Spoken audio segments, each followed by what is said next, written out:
Good morning, you guys. Greetings from Tennessee. I hope you're all doing well, and thank you so much for all of you guys. I'm feeling a lot better from COVID. Still got it, but I'm doing a lot better, and I appreciate all of y'all that have reached out and wished me well. I'm very thankful for the folks that are in my life. Today, we're going to talk about one of the weirdest guns you will ever see, and not just during the Civil War, but of all times, because it's different, and I like things that are different. This one has been known for a really long time as the Model 1849 Oldenberg rifle. In America, they get referred to as the Cyclops. Yep, that's right, Cyclops, and we'll get to that in a minute. There's a lot. This is a gun that when it first came out in an American book, Edwards' book on long arms, they knew very, very little about it, and for a long time we've known very, very little about them. There's a friend of mine over in Germany that has written a book that's brought a lot more information to light, Mark Schwam. If you happen to catch this, I hope you're doing well, my friend. It's always good to hear from you. Mark's one of those guys in Europe that collects amazing Civil War stuff, sent him a lot of things over the years. Great guy. There's Civil War collectors all over the world.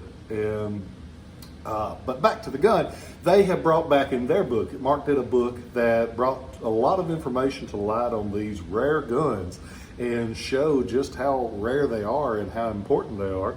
Because if you are going to have an advanced Civil War weapons collection, this is one that needs to be in it. And you only, if every one of them that was made survives, you've got 300 chances to own one in your collection. But today you can get one on ShilohRelics.com as of the time of this video. I have a lot of people that look at the old videos and they're like, man, I want that gun. I said, I'm sorry, it sold a while back. That's why I tell you, you need to watch them every day and go and get them as quick as you can, because a lot of this stuff, this is the only one of these I have been able to have in 30 years. So the Model 1849 Oldenberg rifle, they made them in two versions. They made the long version, which is referred to as an infantry musket, and then they made a shorter barrel version, which they refer to as an N.C.O, non-commissioned officers. They're easy to distinguish because the infantry rifle has a 39-inch barrel. The N.C.O version has a 33-inch barrel. This is the N.C.O version, which is actually the rarer of the two. Records show that they made 900 of those infantry rifle muskets with the 39-inch barrel, only made 300 of these. Yep, 300. So this is one of 300 ever made, not to say how many exist. It's believed, a couple of the guys that know far more about these than I do say that there's less than a dozen in existence. I don't doubt that, or I would have had one by now, because I've always thought I want me one of those just because they're so wildly designed. The barrel, 33 inches in length, because it is the N.C.O version. It has a little weird looking rifle. It's four narrow grooves for the rifling. Fires a bullet that measures 0.677 inches in diameter.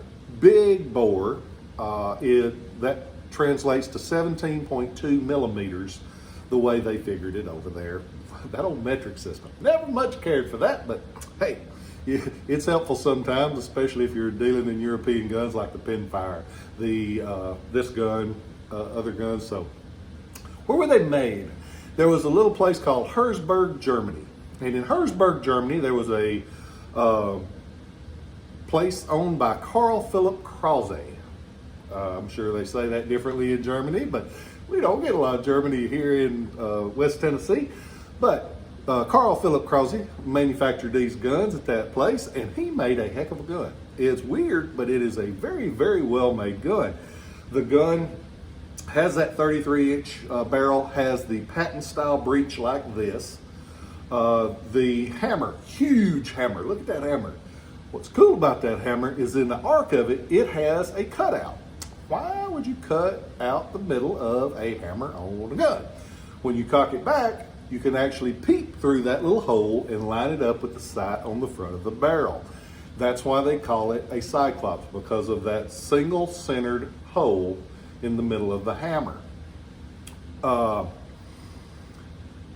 It's the only one that you'll see that does that, because it's It's a crazy design. It actually works really well when you do it. Here's a picture of what it looks like when you peek down it. So it's a neat thing. The hammer is centrally mounted. Most guns, you have a lock plate on the side of one of the sides, depending, right-handed gun, left-handed gun. But these, it's centrally mounted, and they actually have the panel on the side of the stock that looks like this. Beautifully designed gun. I mean, there's a lot of work that went into this gun.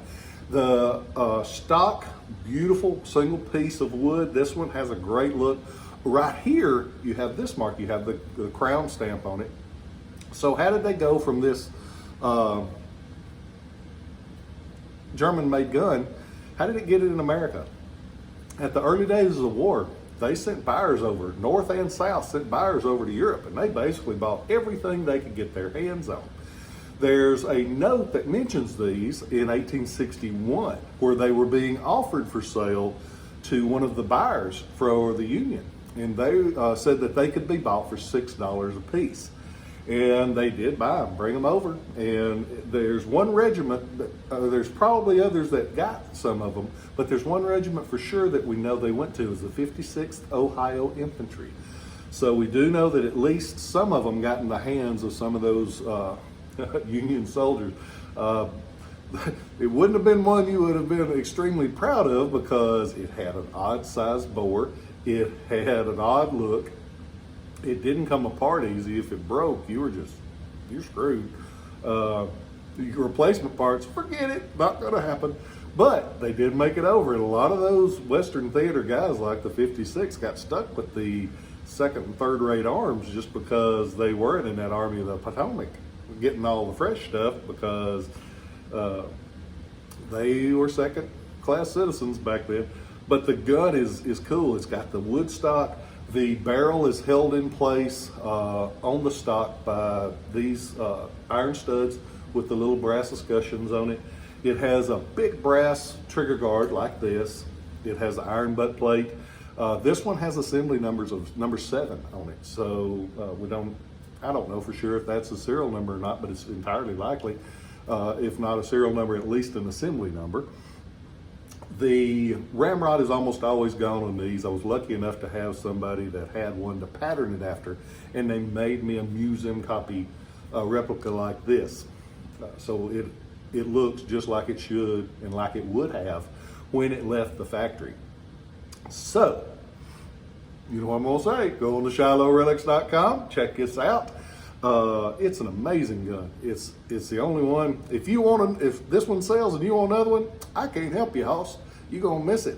So go on there and buy this one. You can say, I got something my friends ain't got, which you guys know the collections. It's cool to have something that your friends ain't got that they wish they had. I hope you guys are doing well. There's something that's been on my mind for the last little bit, and I just can't shake it. I try to keep my mouth shut on politics and things like that, but there is something that is absolutely insane going on in this country, and it's got to stop. They are changing all of the rules to protect the criminals, not the people that are doing the right thing. The district attorney in New York and LA, I don't know who put these fools in office, but it is absolutely insane, because they are not prosecuting the laws that are on the books unless it's something that they decide they want to do. They're letting people go for assault. They're letting people go for other things. And I heard a thing the other day that they're not going to charge juveniles if they will apologize for what they've done. If they rape somebody, if they stab somebody, if they say, oh, I'm sorry, they're going to let them go. That's insane.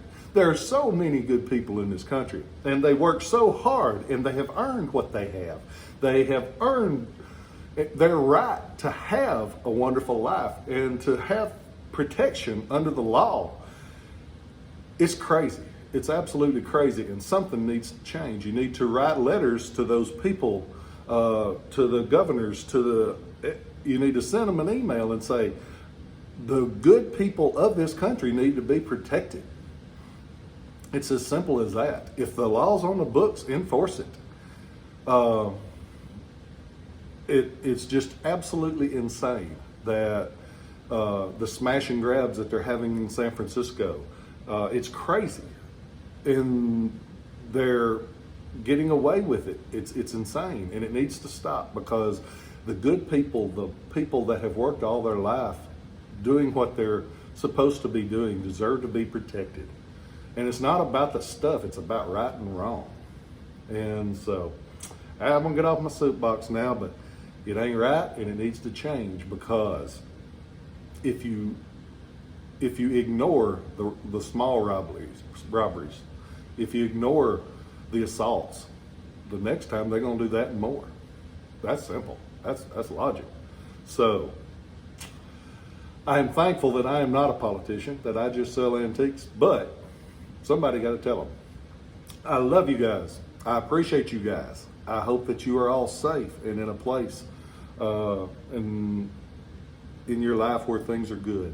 I wish you the best, and I'll catch you next time. Thank you.